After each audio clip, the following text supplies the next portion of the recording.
you again. This is really sort of second part, really. It's not something that's separate.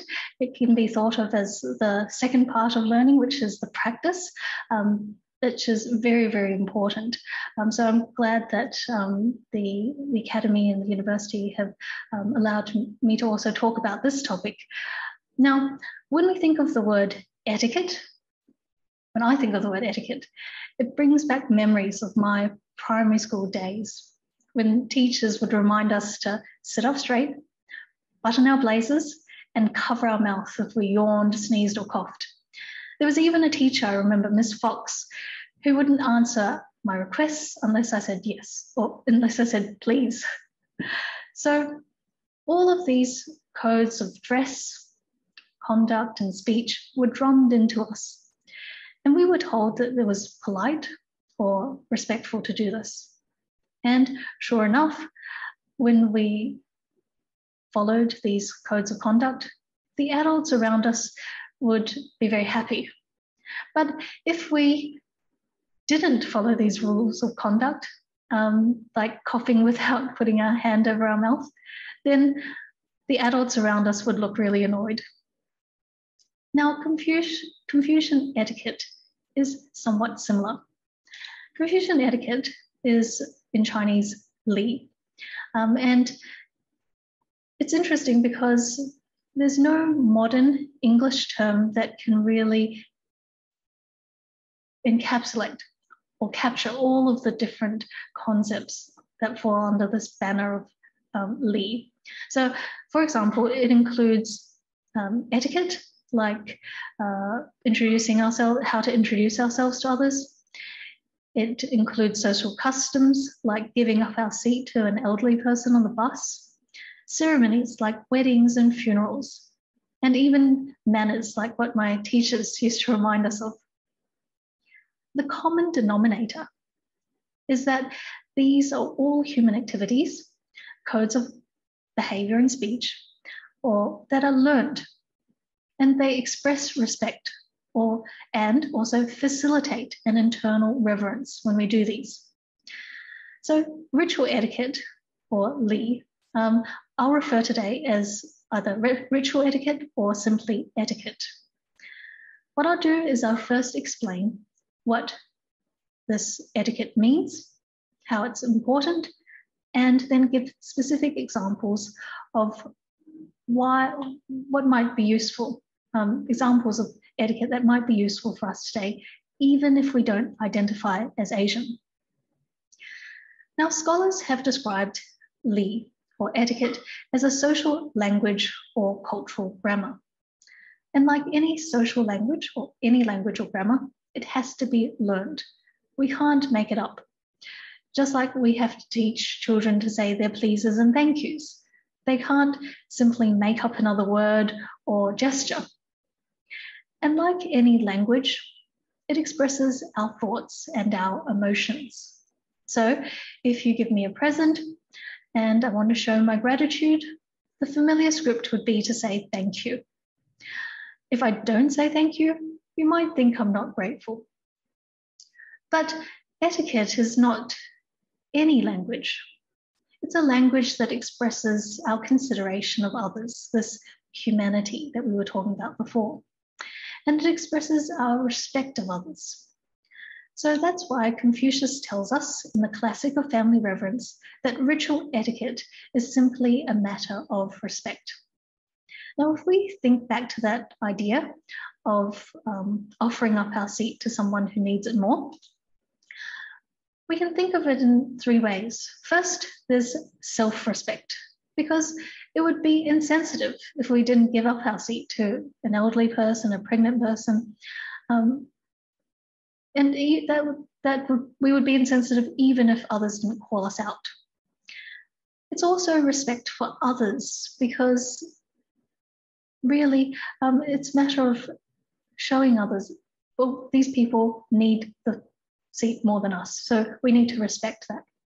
And then ultimately respect for the common good, which is this idea of caring for example, the elderly in the community. So ultimately, you can see that etiquette is about this idea of respect in our daily conduct. And you can see that the common good is actually just as important as the individual benefits. If all members of the community were to understand and practice etiquette, then it's thought that this would promote social cohesion. Contemporary philosopher Herbert Fingrid coined ritual etiquette as the sacred ceremony of human existence. And he argues that Confucius had a revelatory insight that our humanity could be realized through the simple daily acts of our interactions with others. And these acts would be refined through ritual etiquette. Now, Herbert Fingrid provides a very interesting modern example of etiquette, or ritual etiquette. He says, I see you on the street, I smile, walk towards you, put out my hand to shake yours, and without any effort on my part to make you do so, you spontaneously turn toward me, return my smile, raise your hand towards mine, and we shake hands by spontaneous and perfect cooperative action. Now, normally, we don't notice the subtlety and amazing complexity of this coordinated ritual act. So there's this reciprocation and coordination of the handshake because both parties recognize this etiquette. And social harmony doesn't occur because I demand it from you, but because I myself engage in this etiquette. I take the initiative. So if I stretch out my hand, you instinctively know what to do. So etiquette, yes, it's a social code, but at the same time, it's an individual effort. If we make this individual effort, then this manifests our consideration of others. It manifests our inner character. Just like a handshake at the end of a sports match shows our sportsmanship. Now, before I go on, I have to make a disclaimer. I'm not the most polite person, and many of my friends and colleagues would be much more qualified to talk about politeness and etiquette. But thankfully, we're not going to be learning from my personal experiences. We're going to be learning from the best, the texts themselves. So the text that I will be using today for this talk is called The Essentials of Daily Etiquette, in Chinese, 常理举要. Now, this text was compiled in the 1980s, but it actually sort of selects the most essential, the basic guidelines from ancient ritual texts. And it was compiled by Professor Li Bingnan, who was a very eminent Confucian and Buddhist scholar. He was, in fact, the chief secretary to the ceremonial official to Confucius, which is an official government position that was generally held by the descendants of Confucius for over 2,000 years now. It's currently being served by the 79th generation descendant of Confucius. Professor Li taught at various universities and educational institutions. And the amazing thing is that he continued to lecture throughout his retirement and even into his 90s. So it was in his 90s, in the last years of his life, and after a lifetime career of Confucian scholarship, that he compiled The Essentials of Daily Etiquette. It contains instructions that are deceptively simple, like, when two people are talking, don't interrupt them. And it begs the question, why would he spend the last years of his life in his 90s compiling such a basic text on etiquette? He was a highly cultivated individual, and we would expect someone of his cultivation and learning to be very patient and forgiving. So it wasn't because he was being constantly offended by the younger people around him and he wanted to teach them a lesson. Instead, it was because he realized through his experiences and his learning that the path to more excellence and this utmost excellence, this humanity, is actually through the simple details of the interactions in our life. And this is actually grounded in the ancient texts. So there's this time when Confucius's best student, Yan Hui, asked Confucius how to cultivate humanity. Now, Confucius pointed to etiquette. Humanity is that core virtue we were talking about before. It's a value that Confucius asked his students to aspire to, but he himself did not admit to mastering this particular virtue of humanity. So what exactly did he say? He said, master oneself, recover ritual etiquette. Sounds like two things, but it's actually one. So if we are able to follow these codes of conduct, this ritual etiquette, we are in fact mastering ourselves. And you can see, of course, that this recovering is not reinstating etiquette in law, in the laws or in a handbook, but actually engaging in etiquette ourselves. And that's because the path to moral excellence, this humanity, was not on a mountain retreat, but through the moments in our daily life.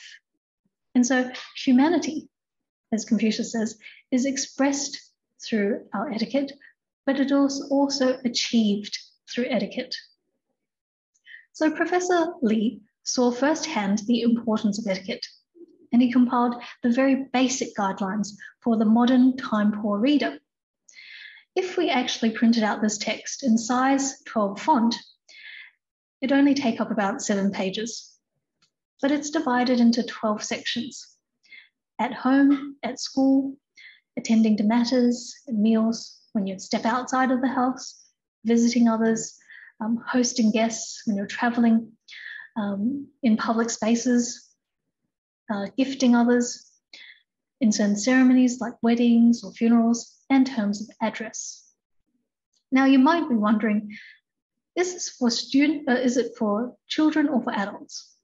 Well, yes, there might be this particular section on schools, classroom conduct, but actually it's more targeted towards adults because it's adults who host guests and travel. So it's really targeted towards daily matters in adult life. But obviously, the earlier we learn about this, the better it'll be because we'll make less social blunders. And this is exactly what Professor Li talks about in his preface, which I'd like to explore with you now. Because when you read the preface, it's almost like a great-grandfather talking to a younger person, sort of straight from the heart. He compiled this book not for commercial sale, but for free public use and learning. So this is what he says. It says, etiquette is crucial within groups. So once you get humans together in a group, you'll need etiquette. How to greet others, how to deal and interact with others. And he says, even the most uncivilized ethnic group will have a set of etiquette. Etiquette is the force underlying how we communicate, our emotions, how we deal with matters, and also even the stability of nations. But Professor Li is under no illusion that people today think etiquette is outdated.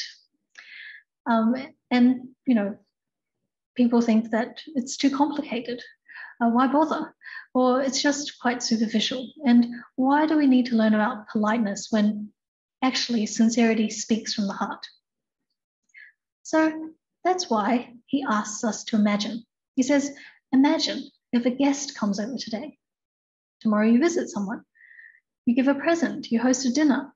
You have to give your condolences or attend a meeting.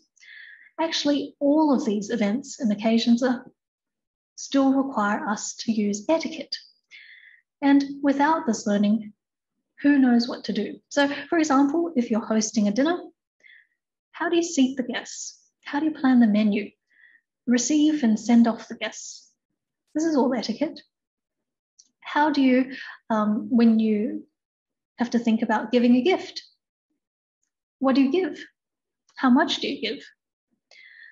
So this is why we need etiquette. And he says, let's say we don't bother. We don't know what to do, so let's ignore etiquette. Listen for what comes next. You'll be labeled with all of these different phrases. He says, who does that? This person is so rude, so uncivilized. They don't know anything. They're so disrespectful and simply unfeeling. How laughable, and don't associate with them. And he says, as a result, all your future prospects will be tainted because you've offended someone. So there are a lot of people who disapprove of etiquette, but they still take off their hat and bow and shake hands. So he was writing in Taiwan in the 1980s, so reason for bowing. And if you entered the office without knocking, they'd be annoyed. If you didn't say thank you when you received their guests, they might be offended. And this is contradictory because they're saying that we should do away with the formalities, but yet they adhere to them and they get offended. And so he concludes by saying that he himself has encountered many difficulties in his life and suffered setbacks. And success cannot be attained without etiquette. He says he's most concerned about the younger generation who do not understand etiquette and will inevitably suffer misfortune. As a result, I've selected some common forms of etiquette as a reference. Etiquette is a preventative measure, moral quality, an act of respect, badge of honor, and is imperative to understand. So without further ado, let's take a look at some specific examples. You might be wondering why the title of the talk is Shoes in a Melon Patch and Hats Under the Plum Tree. Well, actually, this is related to etiquette. In the section on attending to matters, there's an instruction that says, do not tie one's shoelaces in a melon patch and do not adjust one's hat under a plum tree. Now, why is that?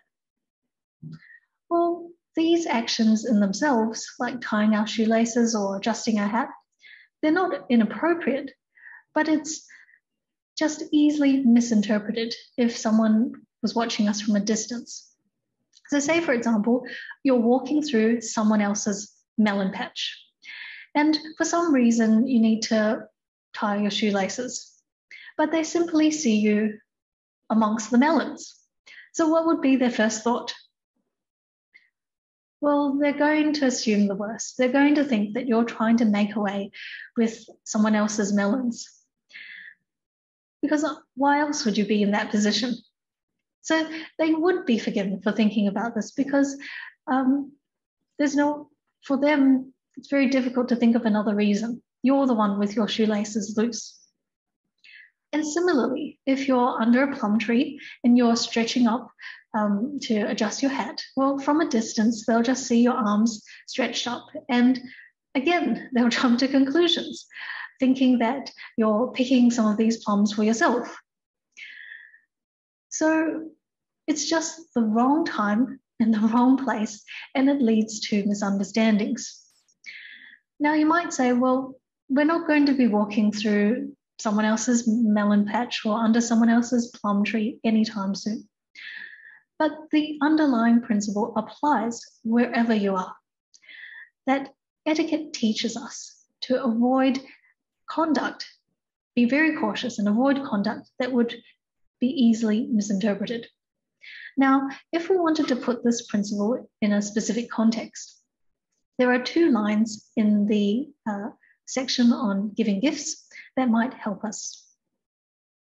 First of all, it says, all gifts must be wrapped unless they are for weddings, funerals, or birthdays.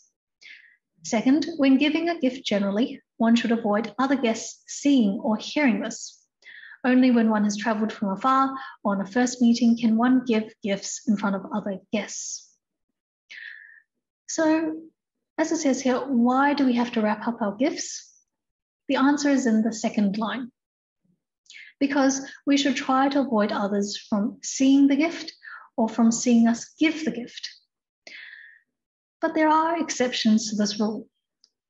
There are obviously special occasions when gifts are expected, like it says here. Weddings, funerals, birthdays, housewarming parties, Christmas parties, etc. I'm sure you can think of more. But imagine turning up to a birthday without a gift. So clearly, it's these special occasions where you need to bring something, and that wouldn't be unexpected. Now, in the Essentials, it also talks about 2 other occasions where traditionally you might also bring a gift. For example, after coming home from travels, it's expected that you'd bring a small gift or souvenir for friends and family. Also, when you visit someone's house for the first time, in an Asian context, it's customary to bring something small like fruit. So in these situations, it would be expected that you bring something. So it doesn't matter whether it's wrapped or unwrapped. But the problem is if you're giving a gift outside of these occasions. So let's imagine you see your colleague hand a gift bag to your boss. Then a few days later at the work meeting, this colleague is especially praised by the boss. Now, is this some sort of coincidence, or were they trying to curry favor with the boss? Actually, it could be something completely innocent, like the boss asking them to help them buy a gift for a friend. But it's like the melon patch, isn't it? Wrong place, wrong time, and it leads to misunderstandings. Now, from a professional point of view, there are certainly some professions, like those in public office, who have to refuse gifts. But this particular instruction about gift giving is really for our daily lives, so even amongst friends. Imagine if you see friend A give friend B a gift. You might be wondering, what's the occasion? Are they getting special treatment? And didn't I know them for longer?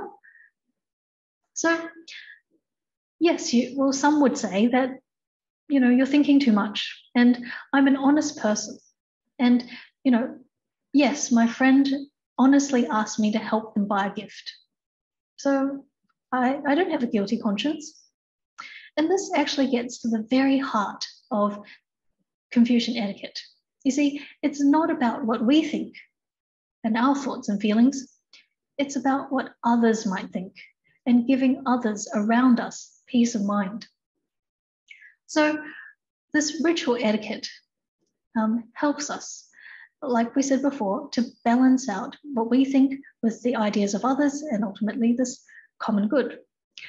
So as Confucius explains here in the Analects, we have to know how to proceed on the analogy of what's close at hand. So what's close at hand is our own feelings. Put ourselves in the shoes of others. How would we feel if we were in their situation and we saw someone giving that gift? But also we might think of what our friends or family, how would they react if they were in that situation? And that helps us, helps give us some perspective of, what others might be thinking, what I think, what people around me might think, and their reactions. So if we can do that, then this is what's called the approach to humanity. It helps us practice and realize this humanity, because it's not all about us. Now, there are also a number of instructions I'd like to share with you about visiting others, the time to visit them, how to prevent embarrassment, and reading their body language. So first of all, the timing. Do not visit during sleep or meal times. Now, this sounds like common sense, but actually it requires a sensitivity and awareness of the other person's routine. So if we're unaware, we can obviously make some generalizations. For example, could be anytime before 7 a.m. on a weekday, later on a weekend, anytime after 10 o'clock at night for the sleep times. But obviously these are all adjustable, adaptable, and dynamic to the times. And if you know your friend, you might know that they might sleep very late. So at the end of the day, it's not just about personally visiting. In the modern context these days, it could also be contacting them by phone, email, or message. So we're not physically visiting them, but we're simply communicating with them. And we still need to be respectful of their time. For example, if it's work-related, then we should try to contact them during work hours. Don't write to them at 7 p.m. at night, nor at 4 p.m. or 4:50 p.m. on a Friday afternoon and expect them to help you out. Now, it sounds very simple, but the in-office and out-of-office lines are becoming increasingly blurred as people work from home. And we almost expect our colleagues to always be in front of their screens, whether it's the mobile or the computer. When we expect communication outside of office hours, it's actually a very subtle thought. It's a thought that, I should get what I want when I want it. So rather than thinking of ourselves, we should be more mindful of the other person. If they're at home, there are other things that they might need to do: cooking, cleaning, looking after family members, etc. So, or they could have other work items, other colleagues giving them things to do. So this particular instruction, it's not just about sleep or meal times, it's about respecting the other person, respecting their time, and their time away from their computer or mobile. So in terms of applying this in modern day life, it would also include just simple etiquette about communicating to others during work hours. Now, there's also an instruction about respecting people's personal space and preventing embarrassment. So there was as it states here, before entering a room, one should first make ourselves heard so that those inside know someone is approaching. So this is very important. You could be working in the same building and you just need to go over to their office for something, maybe a casual chat. Maybe you haven't made an appointment. But before you enter the room, you should knock and call out so that they can hear you and they know that someone's about to come in. These precious moments before you see them is very important because they could have something private and confidential on their desk or their screen or in the room. Or it could be a need to tidy things up. Regardless, giving them those few seconds where they can just adjust things prevents embarrassment. And it's also about respecting their personal space. Then there are certain tips which I would like to call taking a hint kind of etiquette. So it says that when you're visiting someone and you're talking to them, but other guests come, promptly take one's leave. If the host yawns, stretches, or looks at the time, one should also promptly take one's leave. In other words, we shouldn't wait to have to be asked to leave. We should be aware of the other person's time and space. Be really sensitive to their body language and don't overstay our welcome. Take the initiative yourself to end the meeting. Then there's a certain etiquette that's related to the interaction between host and guest. So it states here, after finishing the meal, the host expresses self-deprecation while guests express gratitude. Now, if you've ever been in an Asian setting, you might find that after a meal or an event, the host will apologize that, the hospitality really hasn't been the best. And this is actually a cue for the guest to then say that, they've really enjoyed themselves and, they're really thankful for great hospitality.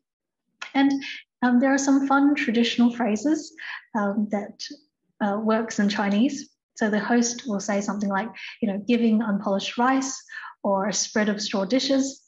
And unpolished rice and straw dishes is really referring to the humble fare of the poor. The guest then replies by saying, no, this meal has been cooked with gold and gems, which is a metaphor for lavish delicacies. Now, what does this actually achieve? No, each party should be thinking about the other person and not focusing on themselves.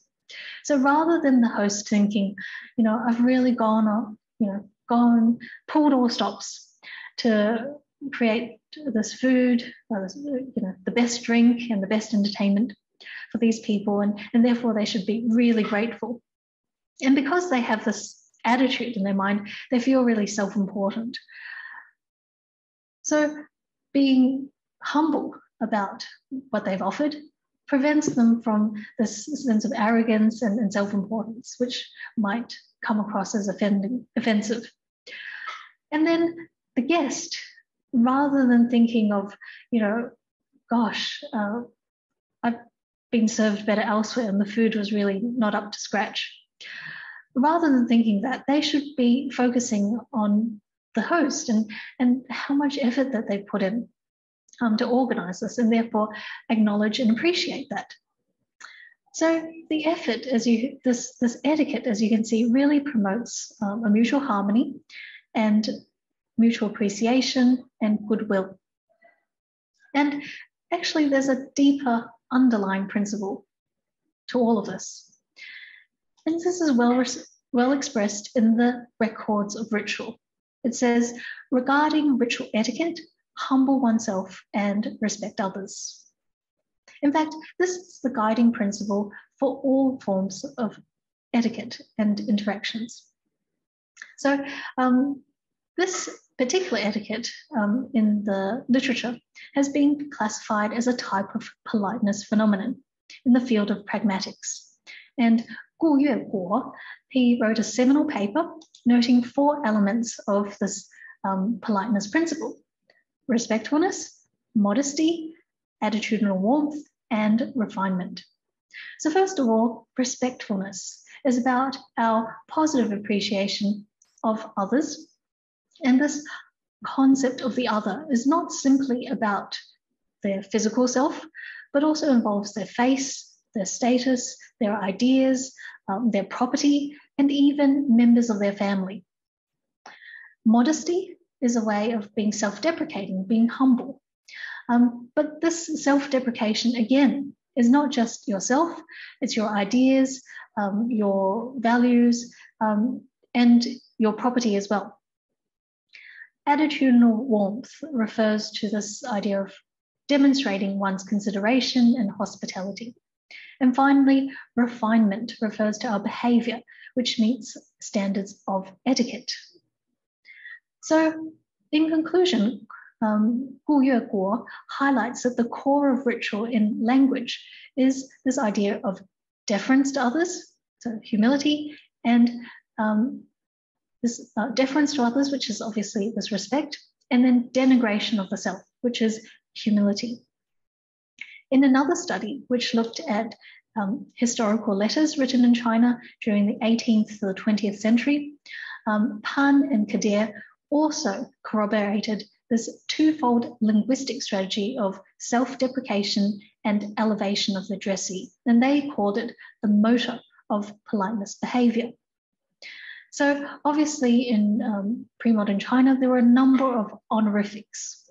So for example, another's children would be referred to in very complimentary terms. For example, a vessel for the nation, which refers to this child having the competence to serve the state and really be a pillar for the nation. They could also be complimented by being called a pearl in the palm, like a prized jewel. So this particular politeness principle can be seen in the act of giving gifts as well. So as it says in the Essentials of Daily Etiquette, when gifting others, one must be humble and respectful. So no matter how valuable the gift is, how much time and effort we put into choosing it, into wrapping it, etiquette tells us to downplay our efforts and let the receiver be the judge. So, obviously in English, we would say things like, oh, this is just something small. And this is the same in Chinese. This is cue then for the recipient to reciprocate with appreciation. And then, they would say something like, oh, you've gone to so much trouble, you really shouldn't have, etc., etc. Now, you might be thinking, is this just all superficial pretense? You say something, I say something. But actually, if you think about it on a deeper level, it keeps us grounded. It prevents us from making assumptions like, we've given them the most valuable gift, just in case the recipient may not necessarily have the same view. So this is the politeness principle in action. But why is this important? I'd like you to take a step back and think about the way we interact with others generally. Studies show us that the first impressions of someone are made in the first 1/10 of a second that we meet them. And these impressions include things like their attractiveness, their likability, trustworthiness, competence, and aggressiveness. And so if we think about that, actually our responses to others are rooted in sort of very quick, impressionistic, and incomplete knowledge about the other person. What we do is when we make these impressions, when we form these first impressions, we sort of divide people into my sort of person and the others. So with people who we might like, we think that they're very likable, then we immediately are more generous, are more humble, respectful, and we can express our humanity with these people. But for the others, we might look down on them, act dismissively, and disapprove of them. Now, these evaluations might be useful if they were actually accurate, but they're not. And I'm sure from our own personal experiences, we would have realized that people who we think were really kind might turn out to be mean. And some people who we thought were generous might actually end up being stingy. So that's because these assumptions that we make about others are based on stereotypes. And the result being that the interactions we have with others end up being insensitive or even rude. So this is where humility and respect come into the picture. Amy Albertine, who's a professor of philosophy, in her recent book about the wrong of rudeness, talks about how this politeness principle is so important. So she says, Confucius encourages me to recognize that I have these tendencies, conscious and unconscious, to size others up, and that these tendencies need to be resisted by developing our humility, this politeness principle. So she says, I accord with conventional behaviors, and these significantly enact the humility I seek to cultivate in myself. So I simultaneously treat others with greater humility, and I influence my own internal dispositions towards greater humility. So by engaging in etiquette, yes, you might think it's a pretense that we're just trying to be humble, but actually it helps us develop our humility at the end of the day. So these hasty impressions and responses that we make are like a circuit. And if you think about it, etiquette trips the circuit. So we can engage in a way that's more open to learning from others and really appreciating them for what they have to offer. And this ultimately generates better social dynamics.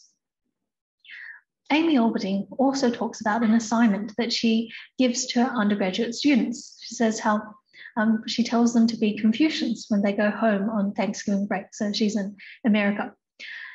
And this idea of Confucianism or being a Confucian is obviously, first of all, engaging in etiquette, but also, like we talked about previously, this idea of living up to our roles. So, as a child, as a grandchild, as a sibling, a friend, etc. So really sort of putting into practice these ideas. And she says that rather than sort of thinking about how it ruins their break because it's quite demanding, she says that I've yet to find a student who enjoyed their break less. They uniformly return, attesting to having felt closer, more bonded, in better accord with their families, and yet they likewise and significantly note that the assignment became easier as the break progressed.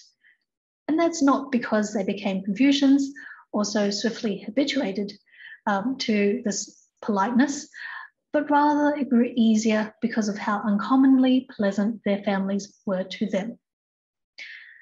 So what does this tell us? Well, if we behave towards others, how we behave towards others is actually a self-fulfilling prophecy.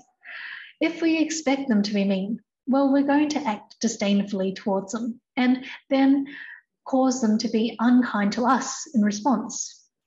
It is, if we act with courtesy, then others will also reciprocate with this respect. And it is, as Mencha said, one who loves others will always be loved.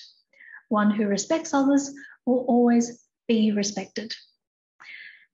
And so this helps us understand the rest of that passage in the Analects. So let's return to that conversation that Confucius had with Yanhui, his best student. So we read the beginning, how Confucius said to master oneself and restore ritual etiquette, but then he continues by saying that if we can do so for one day, the whole world will return to humanity. And the practice of humanity proceeds from oneself. How could it proceed from others? This idea of practicing humanity and the impact that it has on others is quite astounding. And you may even doubt the words of Confucius. How can I have this impact on the whole world? It might be the case for a state leader. Their words and actions in one day could change the fate of the nation. But what about for the individual? Well, for us, we actually have this immediate impact on the people around us as well. And on a deeper level, over time, that impact can be further extended throughout those in the community. So ultimately, Confucius emphasizes at the very end that it's up to us because we have full ownership of our own thoughts, words, and actions, and we ask nothing of others and only of ourselves. So let's think of a specific example. And you can actually try this at home. In fact, you should try this at home. Hand something to others. So it could be a book, it could be a cup, and do it with both hands. And then ask that person to hand it back to you and receive it with both hands. And that is actually this particular instruction here in the Essentials of Daily Etiquette. It says, when an elder hands over something, one should receive it with both hands. This idea of the elder is really talking about someone who's more senior in status or age. And when it's talking about receiving, it's actually talking about both giving and receiving. So it's equally applicable. Now, this idea of using both hands, what does that achieve? Well, when you do it, you'll realize that using both hands automatically focuses our mind. And immediately you become more cautious, more reverential. And that attitude is conveyed to the other person. And it changes the attitude of the other person as well. So our actions can have an immediate effect on others. Now you might be thinking, well, yes, I can see that connection now, but how is it that these actions, seemingly mechanical, can help us internalize these feelings? Because ultimately, etiquette is not just about emotions, it's actually about transforming these polite words and actions into an internal sense of respect and empathy. So how does it work? Well, we actually have to use our mind. We have to really reflect on what we're doing. So another word, a really good word in Chinese, 用心, literally means use our heart or engage our mind. So that's what we need to do. It's not just about going through the motions, saying these words like a script. And if we can do that, then it actually has, over time, a very slow but steady change on us internally. It takes time, and it's not acquired immediately. That's the whole reason for the need for practice. Professor of philosophy, Karen Lai, talks about this whole process in 3 stages. First, this need to memorize and practice and really follow simple instructions. It's this idea where, it seems a bit awkward when you have to always almost look at the books and think about what I should be doing in the situation. And, if the situation changes slightly, you almost feel like you don't know what to do. So that's the first stage where you're sort of following these instructions. The second stage is when you actually have an idea about them now, and then you can reflect and even experiment. And then finally, there's the stage where you've analyzed it and you feel completely at ease. And this is the same for any skill. Like, if you're playing a musical instrument, dance, writing an essay, and practicing etiquette. So these later stages are the stages where you actually enjoy yourself, because you no longer have to think about the rules. You can be more spontaneous. It's more fluid and dynamic. It's like when we look at an Olympic athlete, and they've probably been practicing that same motion countless times over the months and years. And then when they do it, it seems so effortless. And for them, they probably don't even need to think about it anymore. So that's why Confucius told us that at the age of 70, he could follow all the desires of his heart without breaking any rule. And this rule refers, of course, to this idea of etiquette. So in other words, Confucius could do anything, and that would naturally accord with etiquette, and that would facilitate social cohesion and express reverence. And now we come full circle, in fact, to the very first passage of the Analects, in which Confucius tells us that learning and constantly applying this learning is most enjoyable, because learning goes hand in hand with the practice.